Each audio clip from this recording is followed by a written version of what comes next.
We call to Islam, the roots of Islam, the way of Islam, the teaching of Islam. If this means politics to you, then this is our politics. আমরা আপনাকে ইসলামের আইনের পথে ডাকছি, ইসলামের শিক্ষার দিকে ডাকছি, ইসলামের পথে ডাকছি, ইসলামের আইনের পথে ডাকছি। যদি আপনি মনে করেন রাজনীতি, এটাই রাজনীতি। If this means politics to you, then this is our politics. সম্মানিত ভাই সব, সবচেয়ে বড় হাঁস তার নাম কি? রাজহাঁস। রাজারা খায় বিদে এর নাম রাজহাঁস নয়। রাজাদের বাড়িতে বসবাস করে বিদে এর নাম রাজহাঁস নয়। হাঁসের মধ্যে রাজা বিদে তার নাম রাজহাঁস। সবচেয়ে বড় পথ তার নাম রাজপথ। রাজারা হাঁটে বিদে তার নাম রাজপথ নয়। রাজারা চলাফেরা করে বিদে তার নাম রাজপথ নয়। পথের মধ্যে রাজা তার নাম রাজপথ। মিস্ত্রির মধ্যে যারা রাজা রাজমিস্ত্রি, রাজাদের বাড়িতে কাজ করে বিদে রাজমিস্ত্রি নয়।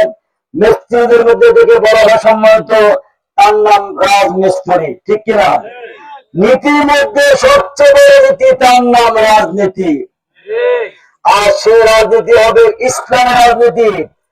আর সেটা যদি আপনি মনে করেন ইসলামের কথা বললে, ইসলামের আইনের কথা বললে, ইসলামের শাসনের কথা বললে, ইসলামের বিচার ব্যবস্থার কথা বললে, ইসলামের রাষ্ট্র ব্যবস্থার কথা বললে, ইসলামের পার্লামেন্টের কথা বললে, যদি আপনার কাছে মনে হয় রাজনীতি, then this is our politics.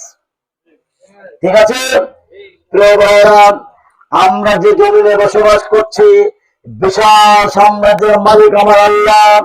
আকাশের মালিক আল্লাহ, জমিনের মালিক আল্লাহ, কাবার মালিক আল্লাহ, বাইতুল মামুরের মালিক আল্লাহ, তাম বিশ্বজাহানের মালিক আমার আল্লাহ। আর আল্লাহ আমার রব, সেই রবই আমার সব, ঠিক না? আর সেই রবই একমাত্র বিধানদাতা। ইনিল হুকমু ইল্লা লিল্লাহ। আল্লাহ ছাড়া কেউ আইন জারি করার ক্ষমতা রাখে না। আল্লাহ ছাড়া কেউ আইন জারি করার ক্ষমতা রাখে না। আল্লাহ ছাড়া অন্য কেউ আইন জারি করলে সে আইন মানুষকে মুক্তি দিতে পারে না।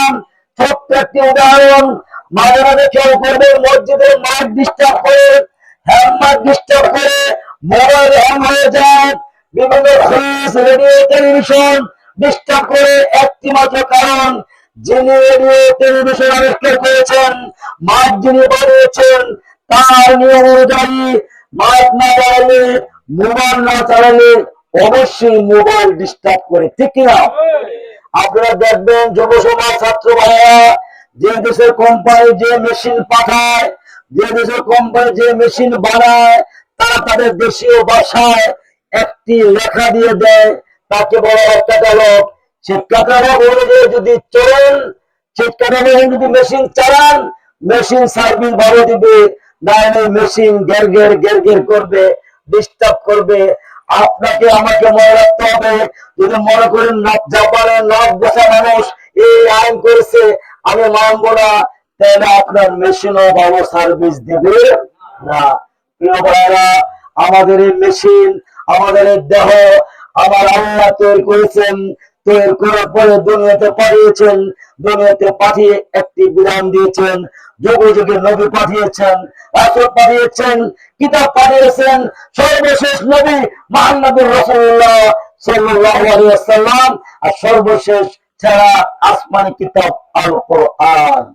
আর সেই কোরআনে আমাদের জন্য সকল বিধান বলে দেওয়া আছে, ঠিক কিনা? সে কোরআন আমাদের জন্য পাওয়া যাবে, সে কোরআন আমাদের সংবিধান,